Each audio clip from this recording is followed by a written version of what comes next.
नाज़रीन, अवामी न्यूज़ में ख़बरनि जो सिलसिलो जारी है। इन वक्त असीं तव्हांखे ख़ैबर में ख़बर ॾींदा हलूं त ख़ैबर में मास्तर अल्लाह वसाए एहतजाज कंदे मीडिया जे नुमाइंदनि खे ॿुधायो त मूं 4 साल पहिरीं सैयद मीर मोहम्मद शाह उर्फ़ वॾो शाह खां सिंधु ज़मीन 1.5 एकड़ मकादे तौर खई हुई, जेका ते खैबरानी टपू ख़ैबर में अची वई आहे। मास्तर अल्लाह वसाए ख़ैबर वधीक ॿुधायो त 28,000 फ़ी एकड़ जे हिसाब सां मकादो मीर मोहम्मद शाह खां खयो हो, जेको 1.5 एकड़ जे साल जे मकादे जी रक़म 72,000 तौर ठाही। इहा ज़मीन मकादे तौर मूं 5 साल खई हुई, जंहिंजा मकादे जा पैसा मूं शाहिद अहमद शाह मोहम्मद सिद्दीक ख़ैबर जिन साम्हूं 2,25,000 ॾिना ऐं कणक जो बोह 2 सीज़न जो बोह बि सैयद मीर मोहम्मद शाह खे ॾिनो ऐं मूं 4 साल मकादो पूरो कयो। बाक़ी मुंहिंजी ज़मीन जो मकादो 1 साल रहे थो। तंहिं तां सैयद मीर मोहम्मद शाह तरफ़ां मुंहिंजे मकादे जी ज़मीन ते बीठल वण जे फसल जो ॾाढ मुड़सी करे फुटियूं बि चूंडाए करे वियो ऐं वण जे फसल में संदु चौपायो माल विझी भेल कराए मूंखे ज़मीन तां भॼाइण जा दाबा ॾेई ऐं मौतमार धमकियूं ॾेई रहियो आहे। अहिड़ी अपील कोर्ट सगोरी में केस बि हलंदड़ सैयद मीर मोहम्मद शाह ते खैबरानी थाणे ते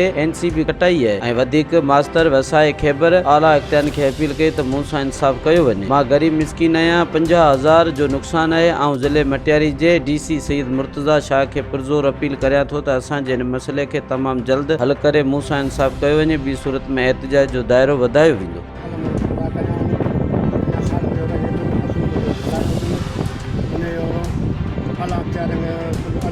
तदारक कयो वञे ऐं पुलिस एजेंसी काल्ह कटिया कुझु कोन कयो ऐं असां कोर्ट में केस हलंदड़ आहे, उहो बि कान्हे मुंहिंजो नुक़सानु राख न कयो।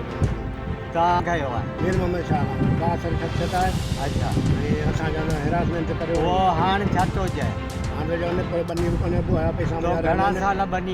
4 साल 5 साल अञा न रहियो आहे मुंहिंजो, ॿुहा पैसा रहिया पिया आहिनि। हा, पैसा ॿुहा बि कोन थी, बनी में कोन्हे, भॼ मां थी वरी पैसा बि मुंहिंजा, वरी केस बि मूं चई कोर्ट में सगोरी इंसाफ़ करे पैसे जो अमल मुंहिंजो इंसाफ़ करे, SP मुंहिंजो इंसाफ़ कर।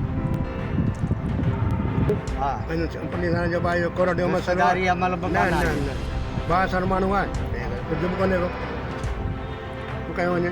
SP खे अर्ज़ु आहे, SHO खे अर्ज़ु आहे, अञा कोर्ट सगोरी खे अर्ज़ु आहे।